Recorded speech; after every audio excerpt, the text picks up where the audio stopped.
पति, पत्नी और नौकरानी। शीतल और अभिमन्यु की शादी को 5 साल हो चुके थे, लेकिन अभी तक उनका कोई बच्चा नहीं हुआ था। इसकी वजह से शीतल और अभिमन्यु परेशान रहते थे, लेकिन उन दोनों से ज्यादा परेशान थी शीतल की सास, यानी अभिमन्यु की माँ जानकी देवी। जानकी देवी चाहती थी कि जल्दी से जल्दी उनकी गोद में पोता या पोती आ जाए, और इसीलिए वो अपनी बहू शीतल को लेकर एक दिन हॉस्पिटल पहुंची। डॉक्टर मैडम, जरा ठीक से चेक करके बताइए ना। कई बड़े बड़े डॉक्टर को दिखाया है, लेकिन मेरी बहू माँ ही नहीं बन पाती। मैंने शीतल को बहुत अच्छे से चेकअप किया है। देखिए, बात यह है कि शीतल के अंदर माँ बनने की कैपेसिटी नहीं है। ये आप क्या कह रही हैं डॉक्टर साहब?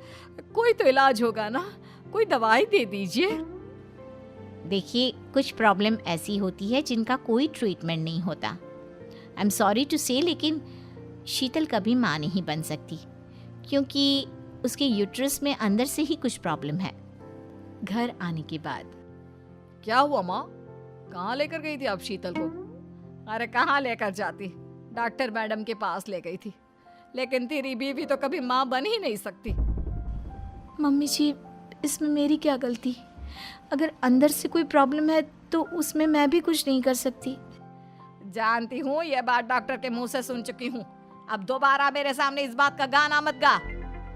अरे माँ, परेशान होने की जरूरत नहीं है, हम सोचते हैं ना कुछ। अरे क्या सोचेगा तू? जब डॉक्टर कह चुका है कि तेरी बीवी माँ नहीं बन सकती, तो बता क्या सोचेगा तू? कहाँ से लाएगा बच्चा? माँ, ये तो मैं भी नहीं जानता। अभिमन्यु, क्यों ना हम अनाथ आश्रम से एक बच्चा गोद ले आए? क्या फर्क पड़ता है बच्चा हमारा हो या गोद लिया हुआ? हाय, बड़ी बातें बनाने वाली। क्या फर्क पड़ता है? अरे क्यों फर्क नहीं पड़ता? मुझे इस वंश को आगे बढ़ाने के लिए मेरे बेटे का खून चाहिए, किसी दूसरे का नहीं। लेकिन माँ, आप जानती हैं कि ये अब पॉसिबल नहीं है। मैं कुछ नहीं जानती। मैं किसी पराये की औलाद को इस घर में अपना पोता या पोती बन के बढ़ता हुआ नहीं देख सकती। मेरा वंश मेरे बेटे के खून से ही आगे बढ़ेगा। लेकिन मम्मी जी, ऐसा कैसे हो पाएगा?